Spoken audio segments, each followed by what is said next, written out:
give you an update on our investigation that involves 2 students at Sabin Middle School.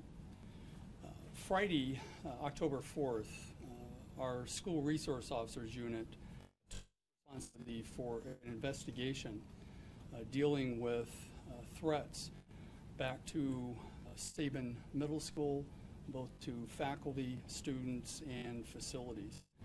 We immediately engaged in an in-depth investigation involving, again, our school resource officers, our investigations division, our Metro Vice Narcs and Intelligence Division, and EOD, and all coming together, working with our school district, PARDS District 11, both the superintendent's office and the security office of District 11.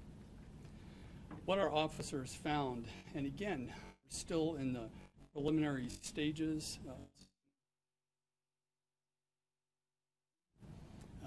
what we did find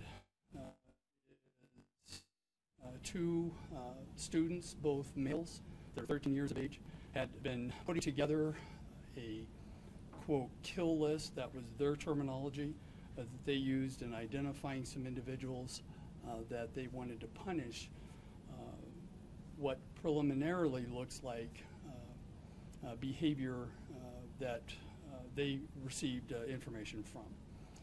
So with that, we continued the investigation, moving through and having a better understanding of what occurred. We executed search warrants and have conducted numerous interviews. So we do have 2 13-year-olds in custody for offenses involving this activity. I'll open it up for questions. Are there any more arrests or investigations centering around these 2 kids? Perhaps they talk to other children at this school or other schools? That's a great question. We'll continue to interview students that might come forward that might have information, or parents, and we'll see where that information takes us. I will tell you that our SROs are confident that only 2 individuals who were having this kind of online dialogue to include conversations between themselves. We don't see that there are other students or people from outside the community involved in this threat. This was, in fact, obviously, based on the amount of resources that we attached to this investigation over the weekend, and also based on the resources that District 11 provided to work with us in conducting this investigation. I also want to follow up and let you know there were no weapons found school grounds. I think that's very important to understand, that all of the weapons that we found in search warrants were off campus. Okay? What was found? Well, I'm not going to go into detail on everything. I will tell you that there were some guns that were seized in those search warrants. These kiddos did in fact have some means with their credible threat.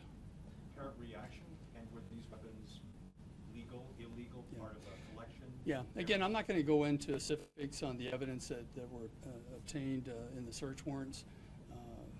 Remember, we're just still, we're 2.5 days out of really taking a look and understanding what occurred. Well, could you say if the guns maybe belonged to the parents but were in the house, or if they were in the... I will tell you, these kids had the ability to control potentially some of those weapons. Is this an isolated incident? Do you see a lot of this? Like, how many of these kind of just potential threats do you have in a given year? Yeah, this is extremely isolated for it to actually be a credible threat. We get threats, or we pick up rumors from all of our school districts, throughout the years. It's very rare that we see something that could have potentially had the ability to. Again, I wouldn't go into how I can say that we always appreciate information coming in from other students, from parents, from friends. When you're hearing rumors or comments that are being made, please notify your school. school or notify the police. It's so important. Do you know what the motivation for compiling this list might have been? We don't. I mean, we're starting to understand that based on the interviews, and we'll have a better feel for what that motivation might have been in the next few days. Step aside from your role as an officer, just as a citizen in Colorado Springs, how does this make you feel? How do you react to a situation like this? Well, always concerned when we're having these kinds of conversations, especially about 13-year-olds. I mean, that becomes very, very concerning.